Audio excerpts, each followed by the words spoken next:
Welcome to another episode of King's World. Okay, so I've been getting this question a lot through Instagram, Facebook, text messages, even people from the gym who are fans of the show who come up to me and they just say, hey, look, can you do something about chest? We've covered a whole lot of body parts. We've done legs, we've done back, and we haven't done chest. So this week, we're going to go over how to build a massive, thick, round, crazy chest. Let's go. Okay, so we want to start out with a warm-up. Now here's a little, I'm going to advertise this company, even though I don't have a contract with them or anything, but they're the best. You want to get yourself BioFreeze. BioFreeze is one of the greatest things ever because it helps you warm up. You get the roll-on. I get the roll-on BioFreeze, and I put it on all my joints. And it'll say I'm doing chest. I'll put it on right around here, make sure that it's all warmed, all the joints, all the connective tissue is all sitting there and warmed up. Now, when you do your first exercise, I like to start out with hammer strength. Why hammer strength? Because it takes out all the, it's made exactly for people who are trying to get that motion without putting too much stress on the joints.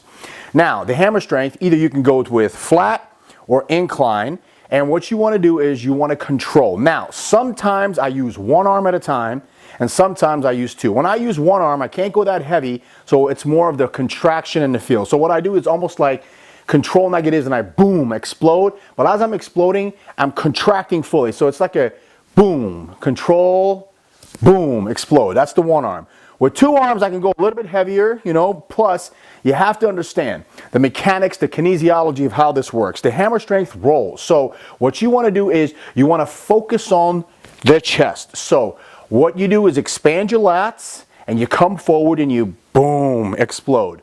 Control the negatives. You're going to keep hearing me say that over and over to you guys. Control the negatives. The big myth in bodybuilding is that you grow from the positive when you're actually, boom, contracting. No, that shapes the muscle. You grow on the negative when you're actually doing all those resistance. It's the coming down, it's the resistance, whether it's chest, back, or quads, it doesn't matter. You grow off on the negative. Control the negatives, explode. Hammer strength, 4 sets of 20 to 25 to 30. You don't have to go too heavy on the hammer strength just to get that warm up going and the contraction. First exercise for chest. Second exercise for chest, incline dumbbell presses or flat bench dumbbell presses. Again, it's a variety, how I feel. A lot of people say, going incline builds the upper. There is some fact and some truth to that, but it's more of the mind-muscle connection. I mean, you could be doing decline and still build your upper chest as long as you know how to contract it correctly. So, what you want to do on this exercise, I've said this before and I preached this before. It has to do with a good training partner. Personally, I like my training partner to stay with me from the very first rep. It's that feeling of their hands on my elbows. It just gives me that much more confidence, makes me go that much heavier, and they don't necessarily even have to spot. I always say right before the set, I always turn around and say to my training partner, keep me moving. He understands exactly what I'm talking about. He's going to keep his hands on my elbows. When he sees me start to give, it doesn't mean necessarily he's going to spotting a lot. He's just going to communicate with me and say, let's go, push harder. That tells me that I'm starting to give so I can push a little bit harder. It gives me that much more power to push hard. Eventually, when you get to the upper reps, he's got to give you through the forced reps. He or she has to help you through, but it's the elbows on the hands. You want to go heavy and you want to use full range of motion. Again, control coming down, boom, explode up. Second exercise, either incline or flat dumbbell presses. Third exercise for chest, incline Smith machine presses. Okay, love this exercise. One of the problems I have nowadays with a lot of the new equipment, I don't understand what's with the angled equipment, Smith machines now. It tears up your shoulders And then the bars are thicker. I mean, I don't know what these manufacturers or designers are thinking. That's why I've had this argument with the gym owners all the time, no matter which gym I go to. Stick with the straight up and down Smith machine with the smaller bars. That gives you more power, more grip. More grip means more power, and you can push harder, and you can go down and up without messing up your rotators with the angle. Okay, put that aside. Smith machine presses for chest. Key to this is go heavy. You'll want to go heavy. Again, get your training partner from the elbows, not from the bar, from the elbows, because then that person knows exactly how much pressure to put and how much spots you need. From the elbows, you want to come down. Now, a lot of people just come down to about here and then go back up. That's not correct. You want full range of motion. Make sure the bar comes down, taps your chest, and then you go back up. Maximum squeeze. Now, as a finisher, when you finish 4 sets, 12 to 15 reps, going heavy on the incline, Smith machine presses for the chest, you finish off the 5th set with negatives. So let's say what I do is I use 315. I take 2 plates off, so it's now 225. I come down with a 20 count, or maybe sometimes a 30 count, real slow.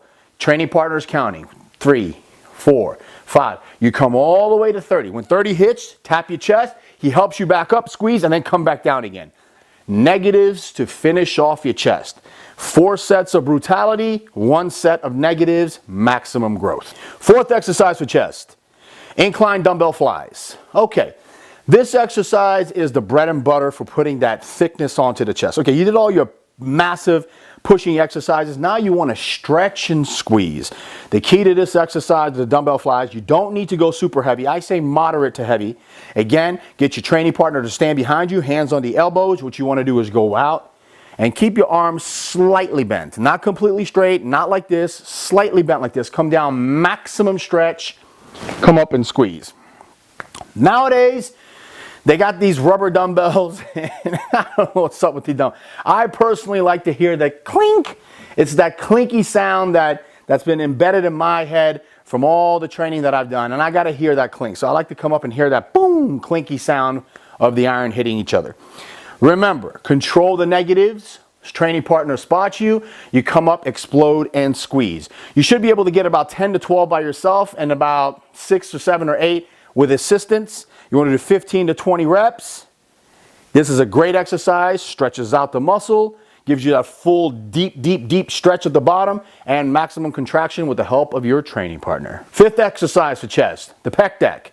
Okay, this one is self-explanatory. You know, all you got to do is grab the weights and make sure that your training partner is standing in front of you. Now, what I like to do is I like to do half of it by myself. I do 20 reps. First 10 me, second 10 with the help and the assist of my training partner. Keep your elbows slightly bent. Come forward and then contract.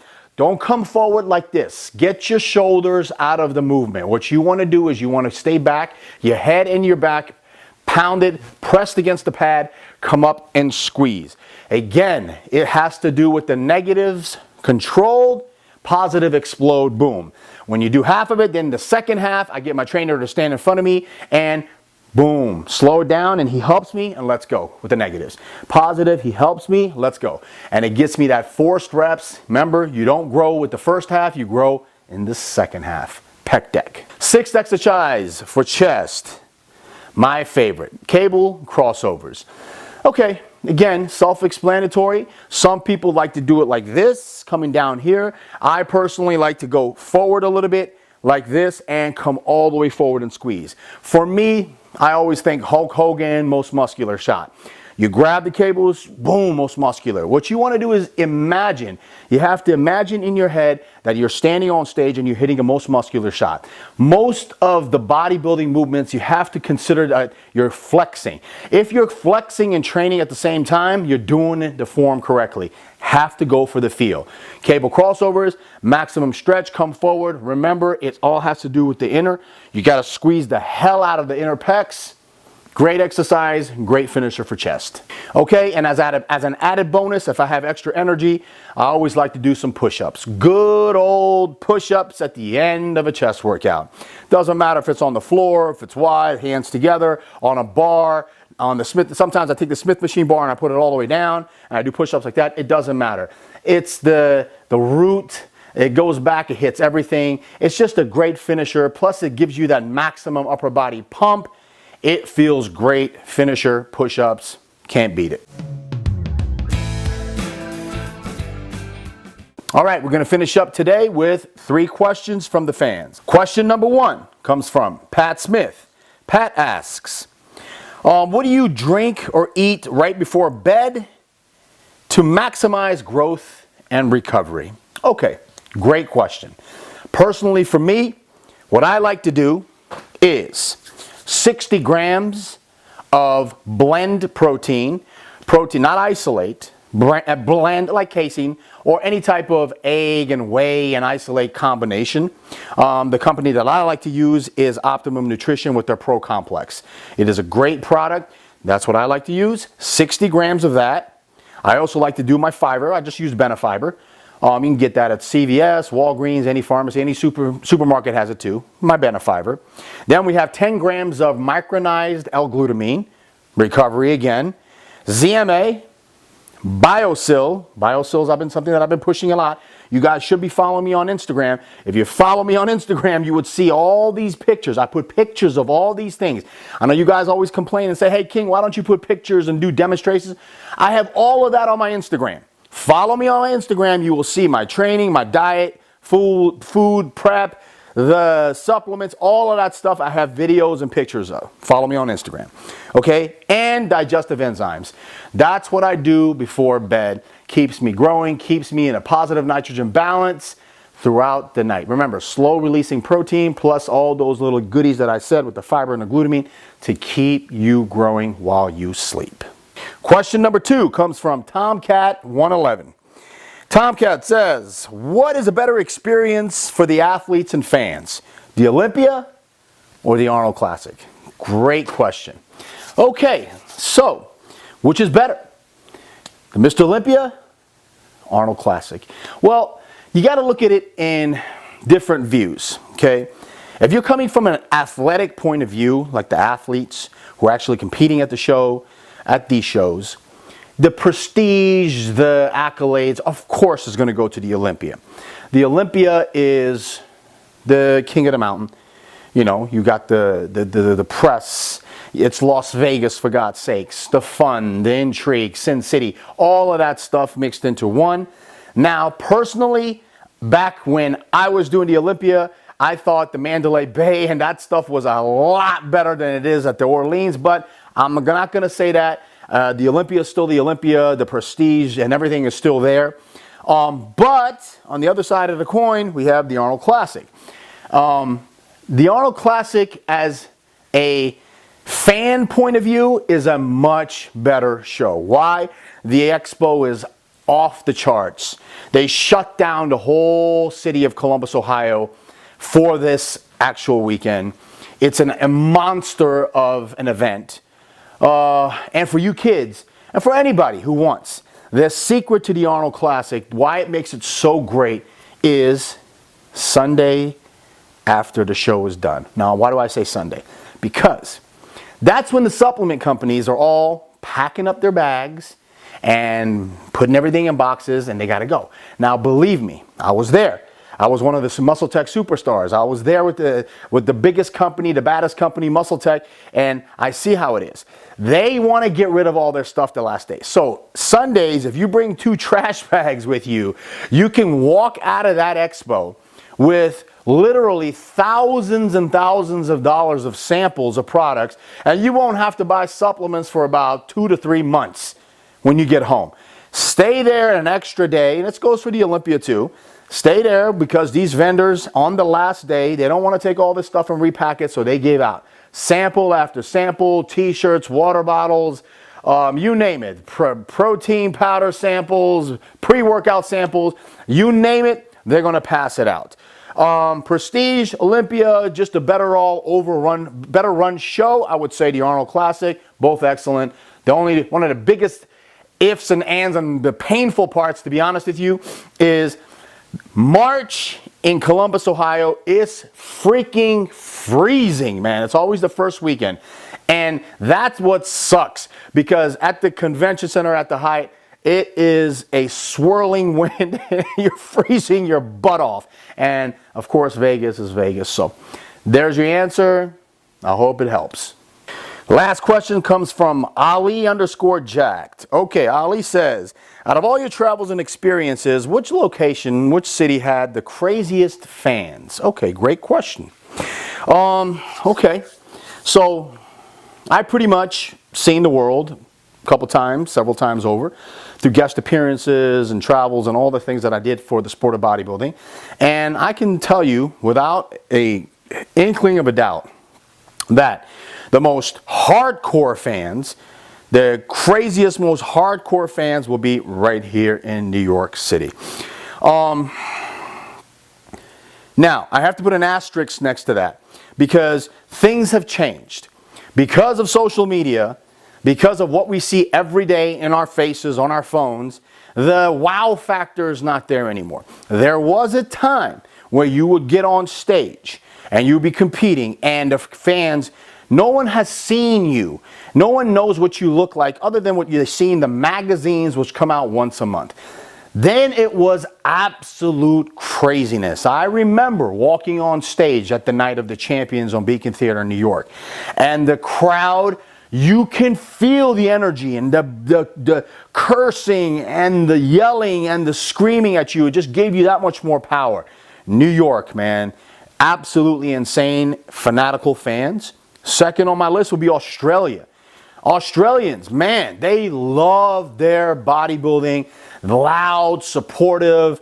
They really get into it, because they're on the other side of the world. They really don't get to see, all the action and what's happening. And when Tony Doherty puts on his show, trust me, folks, they get into it. I remember when I did my routine, I used Men at Work with what was that song that I used? Oh my God, something Down Under.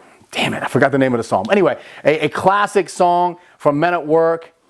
And when this song came on, my God, the Australians fans went nuts. I just took them over. I took their souls, and they brought a part of me. And again, just like every time I finished a show, whether I placed first, second, third, fifth, it didn't matter. I always had the longest lines, and I always stayed until the very last person came in front. Even if it meant 1 o'clock in the morning, I would stay.